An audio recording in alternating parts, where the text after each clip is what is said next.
lama, doce agora amargo vem de Mariana. Desceu rejeito, não tem pra ninguém. E varre cama, e sonho segue tudo pro além. Me diga, vale quanto vale a vida de alguém? Rio de lama, doce agora amargo vem de Mariana. Desceu rejeito, não tem pra ninguém. E varre cama, e sonho segue tudo pro além. Me diga, vale. Sejam bem-vindas e bem-vindos à primeira edição do GeoPetCast, o podcast de geografia realizado pelo Programa de Educação Tutorial de Geografia da Universidade Federal de Uberlândia.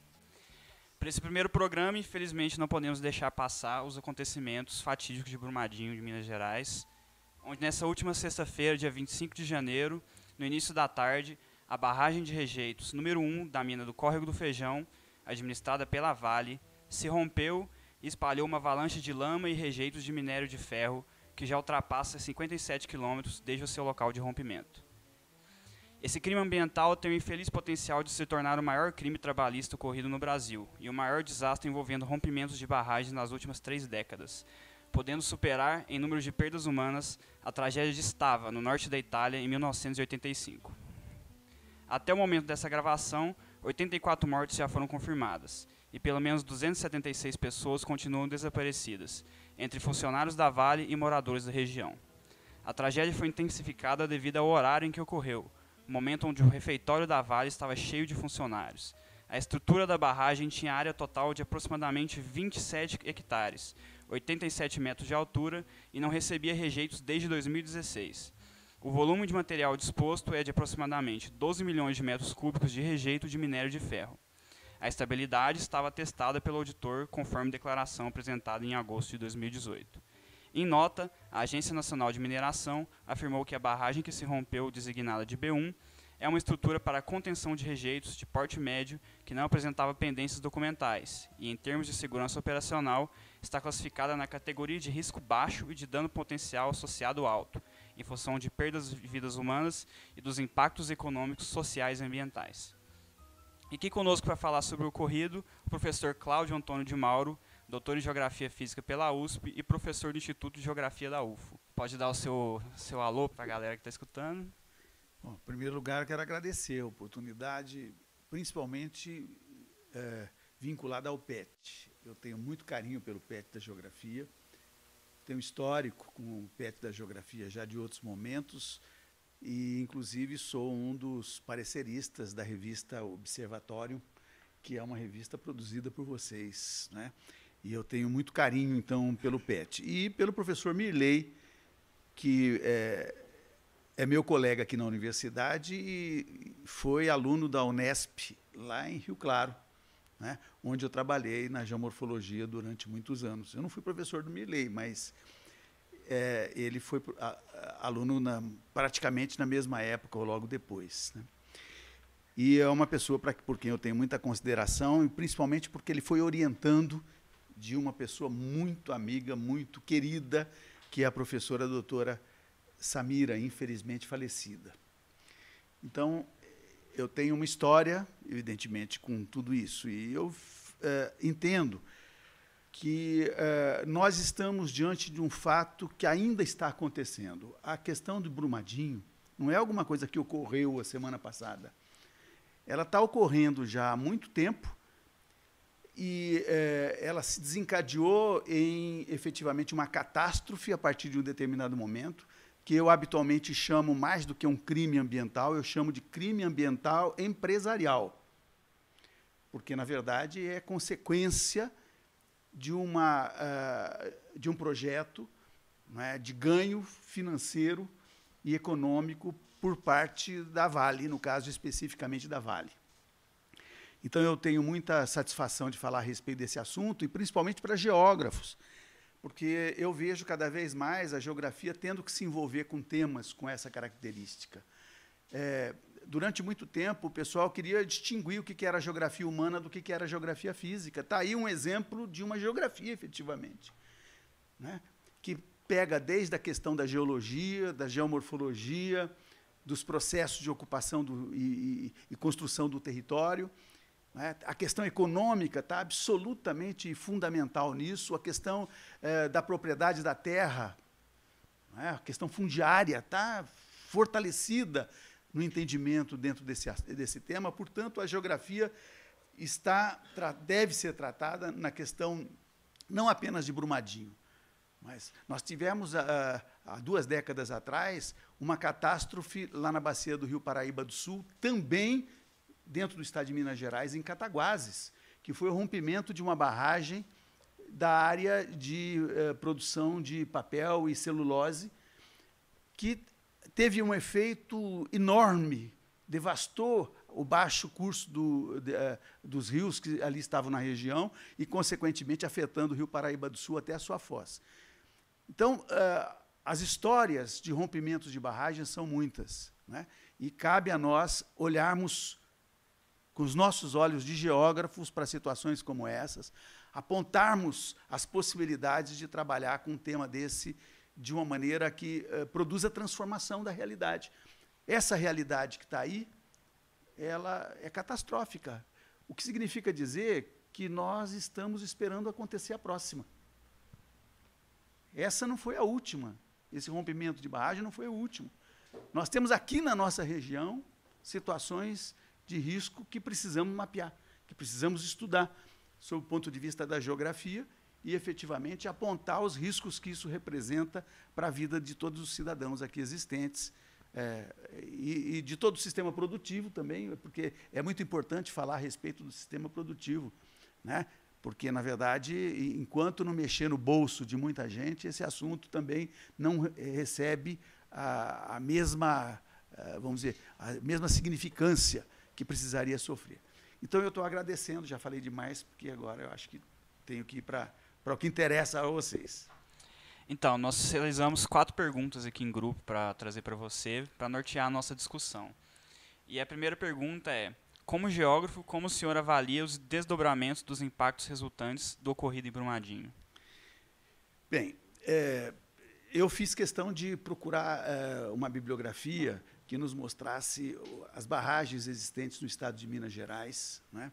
E eu fui justamente por IBRAM, que é o Instituto Brasileiro de Mineração, que tem material feito pela FEAM, que é o órgão do estado de Minas Gerais que trabalha com a questão minerária.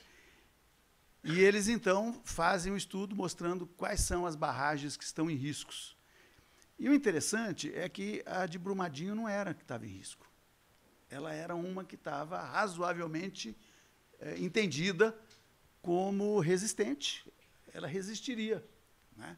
E, no entanto, essa se rompeu. Ora, e as outras que estão em situação, então, de risco maior? Eles classificam, né? Classe 1, classe 2, classe 3. E, de acordo com o crescimento da classificação, elas têm riscos maiores. A de Brumadinho não estava nem entre as 3, não estava nessas categorias, né? Então, nós, como geógrafos, em primeiro lugar, no meu entendimento, temos que mapear onde é que estão essas barragens. Onde está a localização? Veja, trabalhando com os princípios da geografia. O primeiro deles, o da localização geográfica. Onde é que estão essas barragens? E elas estão classificadas, e nós temos como colocar isso em mapa, sob o ponto de vista da classificação, quais as que estão em risco maior, e qual é o risco que elas trazem, né? Mas, quando nós pensamos na questão da mineração, é muito maior do que simplesmente as barragens com risco de rompimento. Tem todo o processo de mineração feito no Brasil que é inadequado, que não suporta ser realizado da maneira como está sendo realizado. Tem que ser vencido, né? Se você pegar, por exemplo, primeiro, abrem-se cavas para a extração de minerais. E depois, o que se faz com essas cavas? Tem norma que diz que elas precisam ser recuperadas. Só que, de maneira geral, o que vai acontecer? Não recuperam durante a extração, e depois que elas vão ser abandonadas porque não tem mais mineral, aí não tem dinheiro para fazer a recuperação. Tinha que ser simultânea essa recuperação, né? Para ir oferecendo condições de que a sociedade possa se utilizar também desses espaços. E como fazer essas recuperações? Então, nós da geografia temos uma contribuição para dar nesse aspecto. Mas, mais do que isso, quais os impactos que são produzidos pela extração mineral não ficam exclusivamente no lugar onde os rejeitos vão ser dispostos. Mas, no lugar onde há extração, muitas vezes isso é feito de maneira de desmonte hidráulico, com a utilização de água. Né? Se abaixa o nível do lençol freático para poder se tirar as camadas de rocha que interessam para quem vai fazer atividade minerária. Aí também tem problema. E tem problema porque componentes químicos dessas rochas acabam indo para a água. E aí a água que vai ser consumida depois, ou para a produção industrial, que pode ser na área de produção de alimentos, ou para servir de água para abastecimento de cidades, ou para animais que vão consumir essa água, muitas vezes contaminada. O caso, por exemplo, de Araxá. Araxá, nós temos a quantidade de arsênio muito aumentada na água de consumo humano. Né? E certamente tem a ver, o argumento de maneira geral da empresa é que isso é normal, que faz parte das condições naturais que tem lá. Não é. Não é assim. Né? Se não mexessem exatamente nos materiais que estão sendo removidos, eles efetivamente poderiam ficar retidos na rocha. Mas vão para a água de superfície e vão para a água subterrânea. Então, o mapeamento, a identificação dessas áreas, o tipo de contaminação que é produzido e o tipo de mineração que é praticado, cabe a nós efetivamente estudarmos. O interessante é que tem tecnologias adequadas para fazer isso, tanto para fazer a extração, como tem tecnologias que utilizam menos água, que são a seco, para fazer a extração dos minerais, tá certo? Como também na deposição de resíduos. Os rejeitos, por exemplo, que vão para a atividade minerária e que vão para essas represas, poderiam ser aproveitados de outra maneira. Tem estudos feitos dentro de universidade mostrando que aquele material pode ser transformado em outros, vamos dizer, em outras mercadorias de uso para, por exemplo, pavimentação de cidades. Né, para construções, para áreas da construção civil, não precisaria estar tudo depositado naquele lugar e nem precisaria ser com água. Também é um outro componente. Então, como geógrafo, nós temos que enxergar tudo aquilo que está acontecendo na superfície, mas também as consequências disso para a saúde humana, para a saúde animal, para a infiltração e, consequentemente, para a contaminação de lençol freático. Esse é um tema, a questão da água. Nós, geógrafos, de maneira geral, não demos muita atenção. Só mais recentemente é que esses assuntos estão sendo tratados especificamente nas faculdades, nas universidades e nos cursos de geografia. Mas a água é absolutamente fundamental para as condições de vida, né, e para a produção. Sem água não tem produção. Né, e nós temos que estar cada vez mais, através da geografia, preocupados com essa temática. Um outro ponto que eu também avalio, sob o ponto de vista da geografia, e que eu entendo que precisa ser tratada, é a questão da propriedade da terra. Porque no Brasil, tá certo? A riqueza mineral ela é de propriedade da União. Mas o proprietário da terra da superfície não é o proprietário do subsolo. Então, ele pode, efetivamente, perder o seu território, a sua terra, ele pode perder em função de atividade de escavação que vai ser feita. Então, o interessado tem que pedir uma licença de pesquisa, depois uma pesquisa de instalação, depois uma pesquisa de exploração, de operação do local. Né? Mas ele obtendo isso, a superfície da terra está abandonada e tem diversas pequenas propriedades, diversa produção familiar afetada por atividades minerárias feitas dessa maneira. Então, pela apropriação que se faz do território que pertencia a determinados grupos sociais, principalmente as populações que produzem alimentos.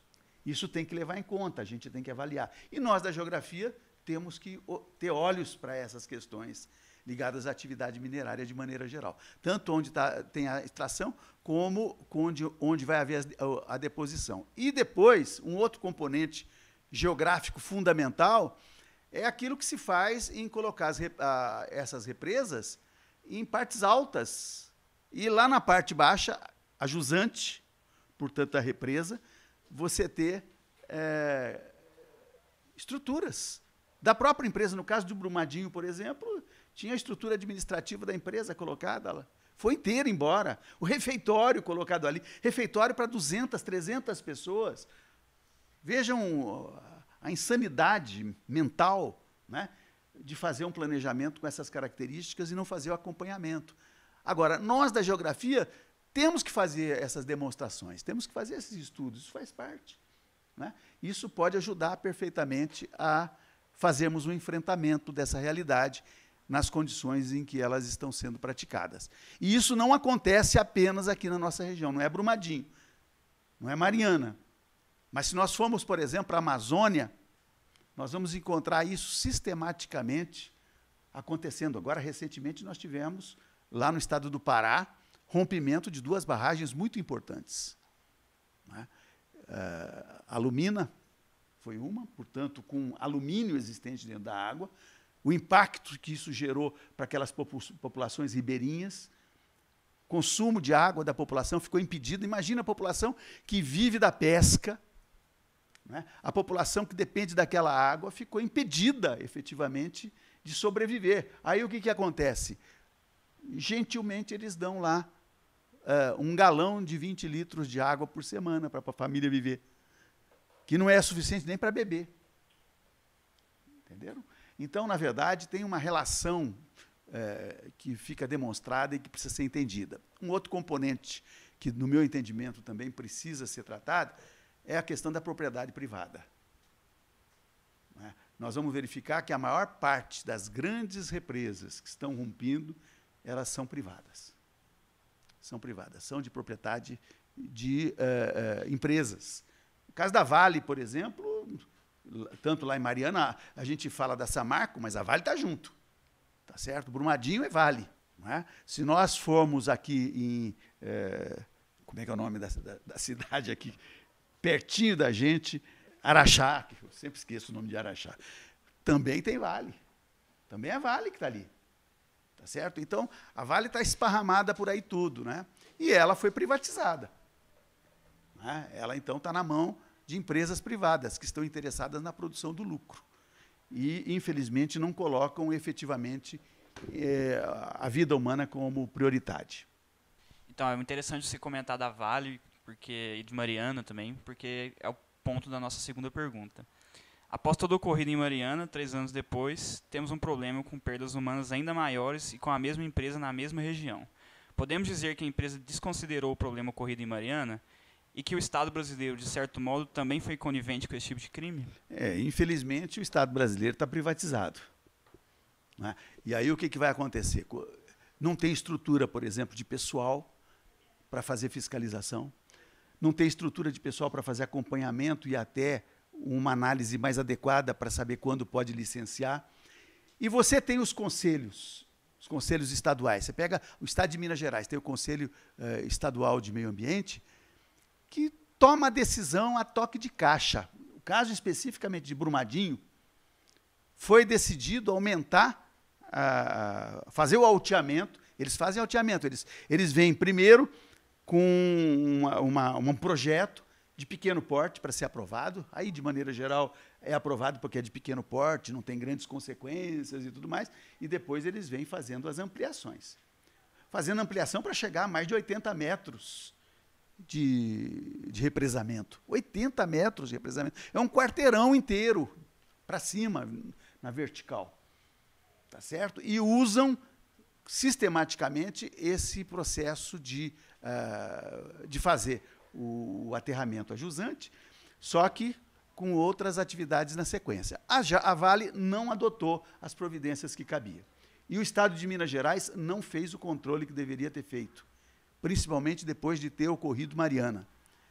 O que significa dizer, veja, e aí é um aconselhamento para vocês, porque amanhã vocês podem estar trabalhando num órgão estadual e terão que se manifestar. Olha o que aconteceu no que diz respeito a Brumadinho. Pegaram 2 engenheiros lá em São Paulo e levaram preso. 2 engenheiros. O dono da empresa não foi. Tá certo? E pode ter certeza que, se aprofundarem o estudo, vão verificar dentro dos órgãos de Estado, os profissionais que deram aval, tá certo? Deveriam responder por responsabilidade também. Então, vocês devem ficar sempre muito atentos. Cuidado.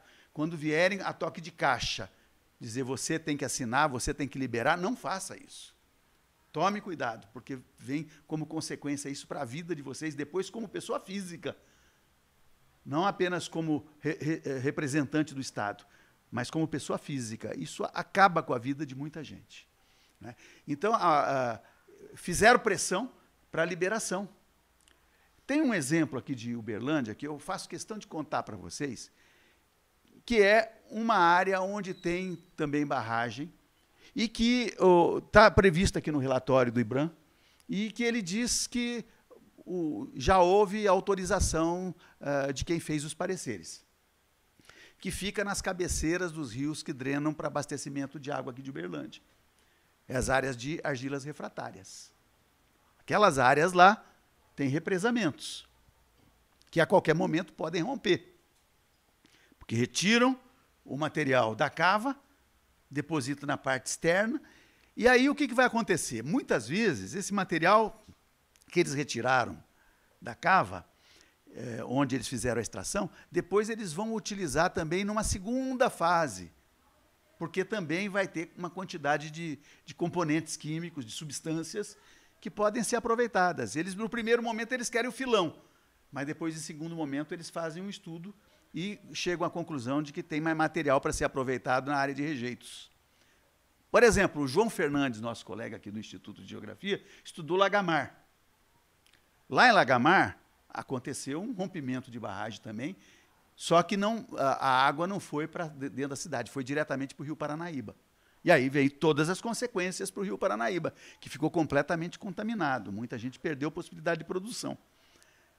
Só que depois, a empresa que estava atuando lá em Lagamar, ela compreendeu que o material que estava disposto nos seus tanques de reservação poderia ser aproveitado também. Então, ela se retirou da extração, foi para outro lugar, está agora em Serra do Salitre, tá certo? Foi para lá, fazer a escavação lá, na Serra do Salitre. E está reaproveitando o material que ela dispôs lá na região de Lagamar. Então, isso acontece. E, no caso da Vale, a Vale não entendeu ainda que isso era absolutamente fundamental. Agora, essa semana, o proprietário da Vale aparece dizendo que vai interromper todas as atividades das empresas que estão agindo dessa maneira. Isso é uma forma de fazer pressão, inclusive, na região. Porque o que vai acontecer? Essas cidades, esses municípios onde tem a extração de atividade minerária, boa parte deles passou a viver da atividade minerária. Então, tem muita gente, coisa de 1.000, 1.500 empregos, para uma cidade de 10 mil habitantes, 15 mil habitantes. Isso tem um papel decisivo, do ponto de vista econômico. E aí, eles estão agora dizendo que vão parar de fazer a atividade minerária. Por quê? Porque eles estão esperando a mobilização da comunidade, pedindo para a Vale continuar, porque a Vale é a salvadora da atividade que tem que fazer naquele local. Então, a Vale tem, na verdade, uma política, tá certo? Que nós, geógrafos, temos que entender onde é que isso, por onde que isso transita, né? E, no caso, por exemplo, de Mariana, a quantidade de aprendizado que nós tivemos foi enorme ali. A experiência que os nossos bombeiros, por exemplo, que estão atuando lá em Brumadinho, os que estão atuando lá em Brumadinho, eles, na verdade, adquiriram a expertise a partir do salvamento na região de Mariana. Ali eles fizeram um treinamento. Portanto, eles vieram para cá com essa experiência. Para eles valeu, mas para a Vale não valeu. Né? A Vale, eu preciso tomar um pouco de cuidado, às vezes, com as coisas que eu digo, sabe? Porque, na verdade, eu estou enxergando coisas que ainda não estão explicitadas e nem têm comprovação. Mas eu não tenho dúvida em dizer para vocês que há circunstâncias e quem vai emitir parecer é comprado para dar o parecer que interessa para a empresa. A empresa contrata quem vai emitir o parecer. Entenderam? Nós temos casos aqui, nas nossas proximidades, de gente que emitiu o parecer tá certo? E não era para emitir aquele parecer. Não é possível que aquele parecer fosse emitido por gente que tem formação como nós. Então, gente, a Vale não tem tido decência no seu comportamento. E é por isso que a gente precisa ficar muito atento àquilo que ela faz. Né? E, no caso da questão que vocês levantam, se ela não aprendeu, ela sabe. Tecnicamente, tá certo? Essas empresas são muito competentes, mas elas são competentes predominantemente para ampliar sua possibilidade de lucro, para ganhar mais dinheiro.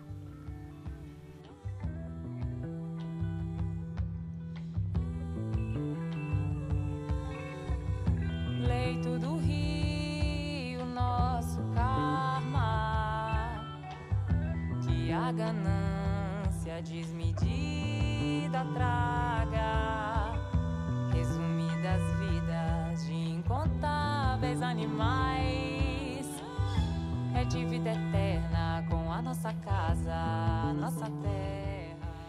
De acordo com a Secretaria de Estado de Meio Ambiente e Desenvolvimento Sustentável, são 688 barragens de rejeitos em Minas Gerais, das quais, segundo o superintendente do IBAMA, Júlio César Dutra Grilo, mais de 300 são inseguras.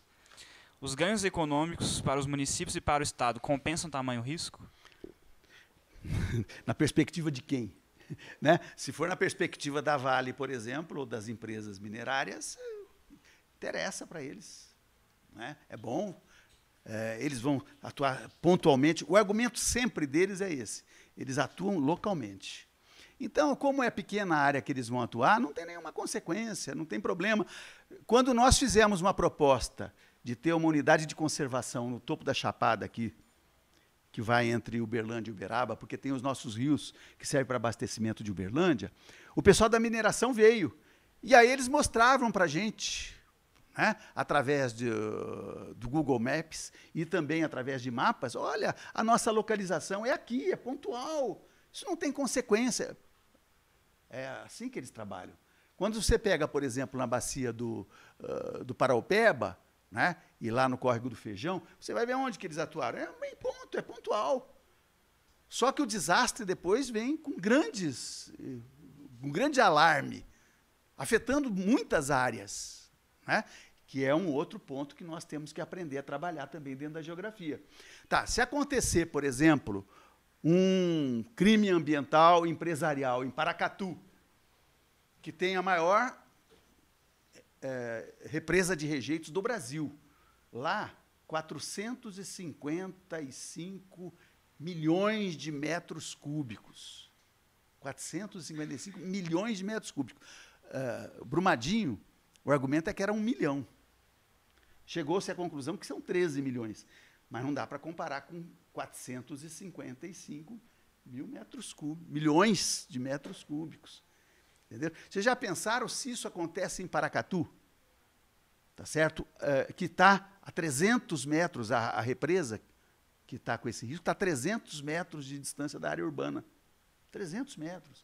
Então, vocês imaginem a violência, a energia que esse material vai descer daquelas partes altas, onde tem aproximadamente 80 metros de cortina, de dique. Então, a água vai cair de lá, trazendo os rejeitos, e vai, evidentemente, invadir a cidade. Agora, nós, da geografia, podemos fazer um cálculo, podemos até trabalhar com modelos, se for o caso, para verificar qual é a extensão da área que vai ser ocupada. Porque a gente fica sempre com a ideia de que é na margem do rio. Só que os desníveis não são tão expressivos na hora que desce ali. Então entra lateralmente, por todos os pequenos canaizinhos que possam existir. Então a área que vai ser atingida é enorme. Então, na minha leitura, não vale a pena a gente correr esse risco, e nem precisa correr esse risco. Nem precisa correr esse risco. Né? Nós temos que tratar de fazer com que o Brasil, ao invés de simplesmente fazer a venda de commodities, vamos dizer, primárias, só da exploração, quase que um extrativismo, né? Porque no caso mineral é praticamente um extrativismo. Né? Tem características industrial, mas é uma extração, não tem recuperação no local, não se faz nada para recuperar o local. Então, aí, nesse caso, seria importante a gente ter a compreensão sobre qual é a extensão que esses impactos poderão gerar. Não apenas esse especificamente, mas eu estou falando de todos os outros, inclusive de quanto esse pessoal está ganhando de dinheiro, o que nós poderíamos agregar de valores em quantidades menores para a gente sair melhor nessa situação. O Brasil é um país que está entregando, né, está entregando os seus minerais. Gente, o maior produtor de nióbio no mundo é o Brasil. 98% da produção de nióbio sai do Brasil. Do mundo. 98%. Tá certo? E a gente manda matéria bruta. Tá certo? Valeria a pena a gente mandar só 20% e agregar valor nisso. Tá certo? Desde a metade do século passado, o padre Lebré, que foi um dos responsáveis por fazer o plano diretor de Recife, um dos planos diretores de Recife, ele tem um livro chamado O Drama do Século XX. E ele chama a atenção exatamente disso nos países subdesenvolvidos, no caso o Brasil. Ele falava, olha, vocês precisam parar de estar só mandando para fora material primário. Tem que agregar valor, tem que fazer alguma coisa para agregar valor. Tá certo? E, consequentemente, reduzir a exploração dos componentes da natureza. Nós estamos acabando com os nossos componentes da natureza, né, mandando para a China, mandando para os Estados Unidos, e nós estamos ficando praticamente com o lixo. Então, não compensa. A última pergunta que a gente preparou. Qual seria a contribuição de um geógrafo em trabalhos voltados à construção e manutenção desse tipo de barragem? Inclusive em trabalhos de recuperação ambiental após crimes ambientais como esse. Essa é uma outra tarefa que nos cabe também, não exclusivamente. Olha, é importante dizer o seguinte, geógrafo não é o emplastro sabiá. Vocês já ouviram falar do emplastro sabiá? Uma vez eu assisti uma palestra do Chico de Oliveira, falando sobre a importância dos municípios, e ele dizia, olha, a localidade não é a solução de todos os problemas. Não é um emplastro sabiá. Emplastro sabiá era um produto que a gente fazia qualquer tipo de entorse, qualquer dor que a gente tivesse, colocava aquele emplastro para diminuir a dor. Tá certo? Então ficava ali 2, 3 dias aquilo e diminuía realmente a dor, porque aquecia o local e tinha um componente médico, medicinal ali que tinha resultado. Então ele dizia, não é emplastro sabiá, não resolve todos os problemas. Tá certo? Aí a geografia não é emplastro sabiá. A geografia não resolve todos os problemas. Mas nós que trabalhamos com geografia temos uma visão muito articulada de diversos componentes. Nós conseguimos conversar com diversos profissionais de diversas áreas. A gente consegue conversar com engenheiro, a gente consegue conversar com cartógrafo, a gente consegue conversar com agrônomos, a gente consegue conversar com economistas, com sociólogos. Portanto, a geografia nos dá uma visão geral que nos permite fazer um trabalho de contribuição em equipes multidisciplinares.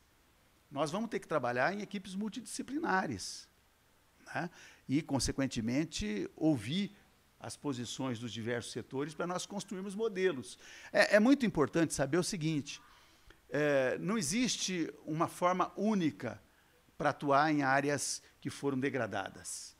Cada área tem suas especificidades, tem seus componentes, diversos componentes da natureza, além dos componentes humanos, do componente humano, que também é componente da natureza, tá certo? Mas tem os outros componentes. A gente tem que aprender a fazer a articulação desses diversos componentes para poder atuar de uma maneira integrada. Eu sempre tenho um pouco de receio dessas propostas que se utilizam exclusivamente a questão da informática, sobrepondo mapas e fazendo uma vitamina desses mapas, né? Na verdade, não é o melhor caminho. É uma possibilidade, mas não é o melhor caminho, né? Muitas vezes a gente quer só fazer através, mapeamentos através da informatização, mas, por exemplo, uma carta de declividade, se eu não fizer na mão, eu não sei o que significa aquilo, não. Então, precisa tomar um pouco de cuidado e saber que nós temos que identificar que a somatória das partes não dá o todo. Certo? É mais do que a somatória das partes. Tem intercomunicação. E essa é uma visão da dialética, né? Tem intercomunicação. Tem conflito entre os contrários. E isso tudo, o trabalho feito mecanicamente não informa, não dá esses dados. Então, a gente precisa estar atento, saber fazer a interpretação de cada uma das cartas. Nós vamos ter que, efetivamente, desenvolver um trabalho com essas características e aplicar aos lugares onde nós estamos. Eu acho que nós aqui do Instituto de Geografia temos essa possibilidade, entenderam? Porque temos profissionais competentes nas diversas áreas que atuam aqui, e principalmente num campus como é o campus da universidade, que tem cursos distintos em posições diferentes e que dá para a gente articular, ampliar o diálogo. Nós vamos ter que trabalhar dessa maneira, e isso vai nos ajudar bastante. Eu trouxe aqui, inclusive, e vou deixar com vocês, alguns exemplos de represas que estão correndo risco de rompimento. Agora, é interessante que todas elas estão com estabilidade garantida por auditor. Mas a de Brumadinho também estava, né? Então, a classe 3, essa daqui, vamos ver, que é Barragem Lagoa Grande, Nova Lima, na Bacia do São Francisco. Ela é classe 3, mas a estabilidade está garantida pelo auditor. Quem é esse porra desse auditor que sabe tanto assim? Entendeu? Que está fazendo esse tipo de coisa. Aqui é uma porção. Essas de Paracatu, por exemplo, classe 3, da Kinross, que é uma empresa canadense que faz extração de ouro. Agora, vocês imaginem, ali tem o quê? Mercúrio. Se esse mercúrio desce, né? E como é que ele vai infiltrar no solo e, consequentemente, atingir o lençol freático para abastecimento da cidade? Mas diz que é classe 3, mas a estabilidade está garantida. Ora, nem classe 1 está garantida. Nem sem classe está garantida, porque Brumadinho não tinha nem classe. Entende? Então, eu vou deixar esse material com vocês, porque já pensaram se a gente tiver a possibilidade de identificar onde eles estão, colocar em mapa, fazer um estudo dividido em grupos, né? Cada grupo trabalhar com uma região do estado de Minas, e especificamente no Triângulo Mineiro, né, no Alto Paranaíba, e a gente oferecer uma contribuição da geografia para mostrar os riscos que isso representa e apontar alguns caminhos. Nós temos condições de fazer isso. Olha, e sem grandes profundidades, dá para fazer. Citações, demonstrar através de experiências já vividas no país como um todo e algumas internacionais. Porque, na verdade, tem situações internacionais que vale a pena a gente pesquisar. Mas é isso, a geografia tem muito a contribuir. E vocês, como geógrafos futuros, se tiverem motivação para trabalhar com esse tema, pode ter certeza, tem espaço de trabalho. Então, professor, nós agradecemos muito a sua participação nesse nosso programa. Lamentamos que essa primeira edição tenha sido uma conjuntura de tragédia, né? Infelizmente, mas teremos outros programas no futuro e com temas um pouco menos trágicos, mas com a discussão da geografia, claro. Mas é isso, agradecemos a quem ouviu até aqui e muito obrigado. Eu que agradeço. Quantas toneladas consumimos de ferro? Quantas mortes sufocadas sem berro? Rio de lama doce, agora amargo, vem de Mariana, teu seu rejeito não tem pra ninguém. Varre cano e sonho e segue tudo pro além, me diga vale, quanto vale a vida de alguém. Rio de lama doce, agora amargo, vem de Mariana, teu seu rejeito não tem pra ninguém. Varre cano e sonho e segue tudo pro além, me diga vale, quanto vale a vida de alguém.